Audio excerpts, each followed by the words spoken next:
High all government job aspirants, welcome to my YouTube channel zen studies for government jobs.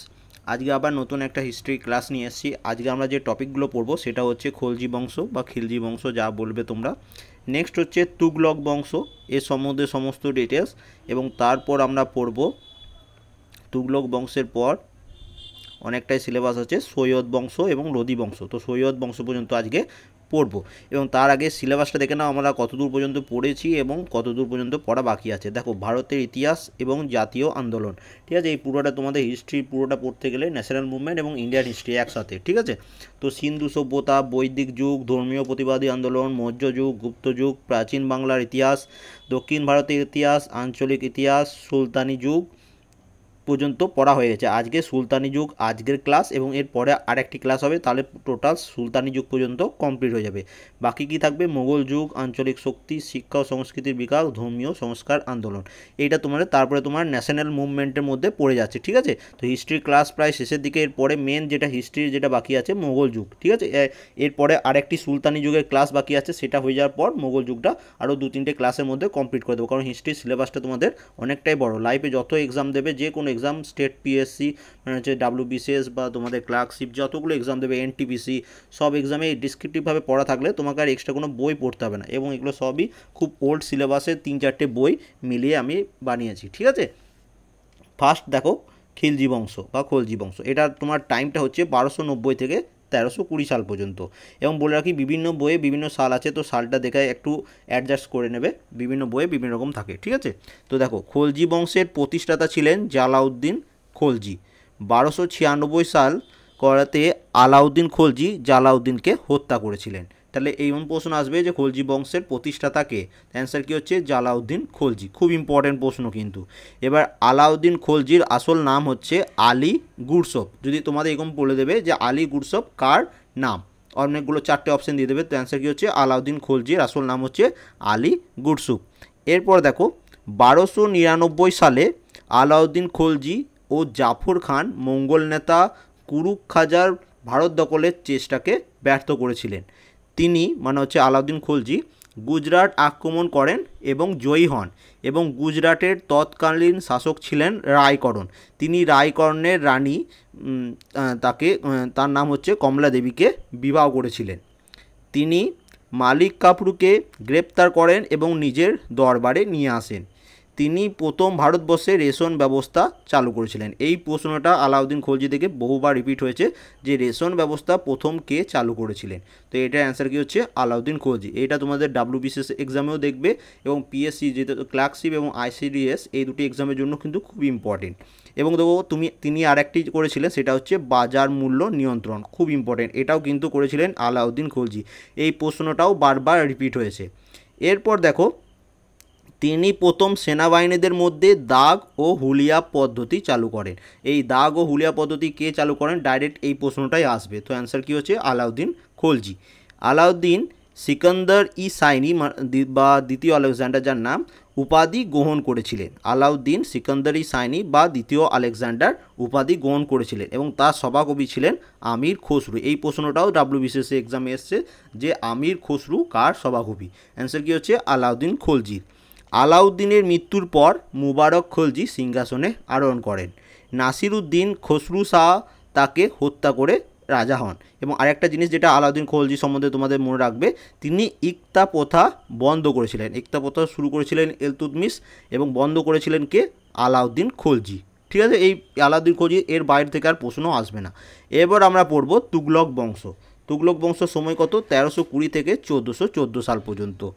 Khasru শাহকে হত্যা করে গিয়াসউদ্দিন তুগলক সিংহাসনে আরোহণ করেন। তাহলে এমন ডাইরেক্ট প্রশ্ন আসবে যে তুগলক বংশের প্রতিষ্ঠাতা কে? তাহলে গিয়াসউদ্দিন তুগলক হচ্ছেন তুগলক বংশের প্রতিষ্ঠাতা।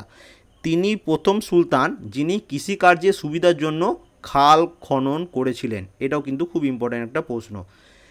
1324-25 সালে গিয়াসউদ্দিন বাংলা আক্রমণ করেন এবং বাহাদুর শাহকে পরাস্ত করেন।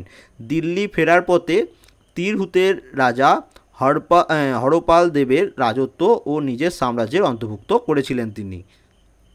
এরপর বাংলা বিজয় উপলক্ষে আয়োজিত বিজয় উৎসবের মঞ্চ ভেঙে গিয়ে গিয়াসউদ্দিনের মৃত্যু হয়েছিল, ঠিক আছে, মঞ্চটা ভেঙে তিনি চাপা পড়ে গেছিলেন এবং তার মৃত্যু হয়েছিল। এরপর দেখো যিনি রাজা হয়েছিলেন তিনি হচ্ছেন মোহাম্মদ বিন তুগলক।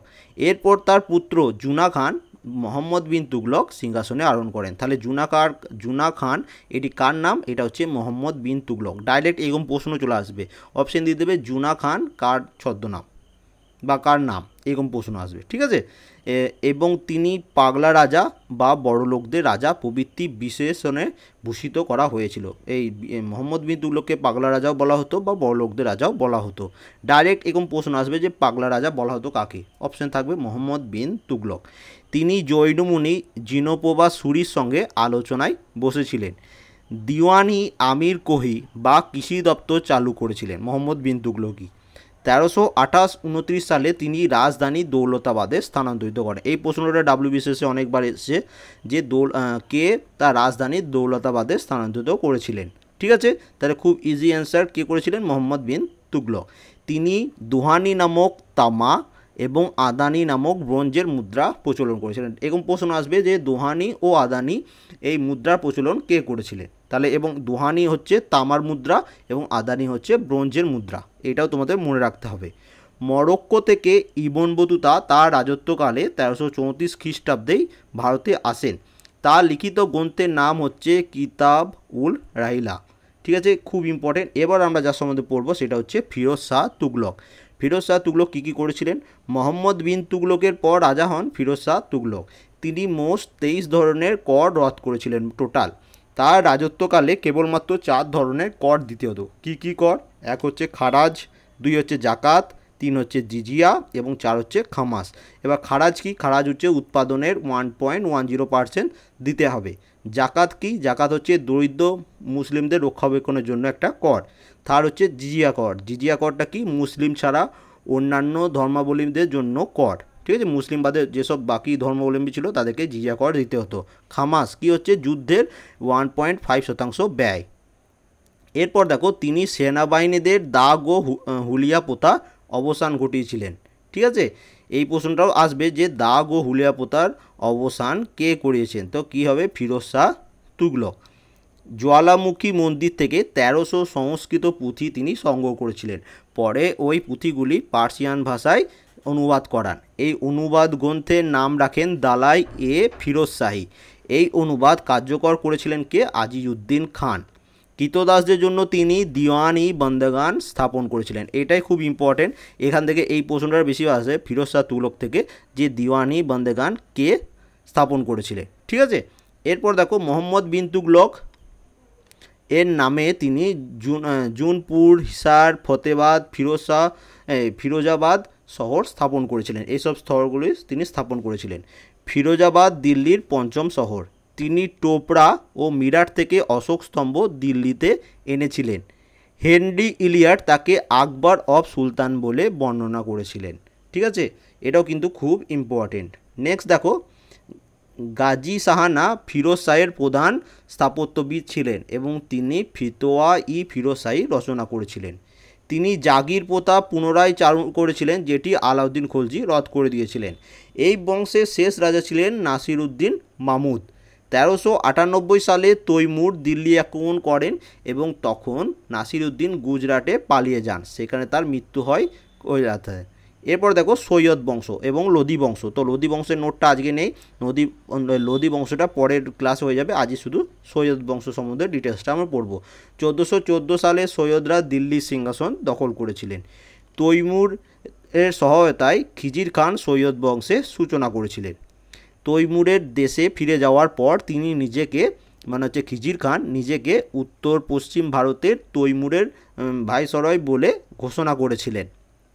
খিজির খান কখনোই নিজেকে স্বাধীন রাজা হিসাবে ঘোষণা করেননি। তিনি নিজেকে সবসময় তৈমুর পুত্র ও উত্তরাধিকারী শাহরুখের সহকারী হিসাবে পরিচয় দিতেন। খিজির খানের 3 উত্তরাধিকারী ছিল। কে? মুরার, মোহাম্মদ শাহ এবং আলাউদ্দিন আলম শাহ। রাজকীয় উপাধি সুলতান গ্রহণ করেছিলেন এবং স্বাধীন রাজার দাবি করতেন।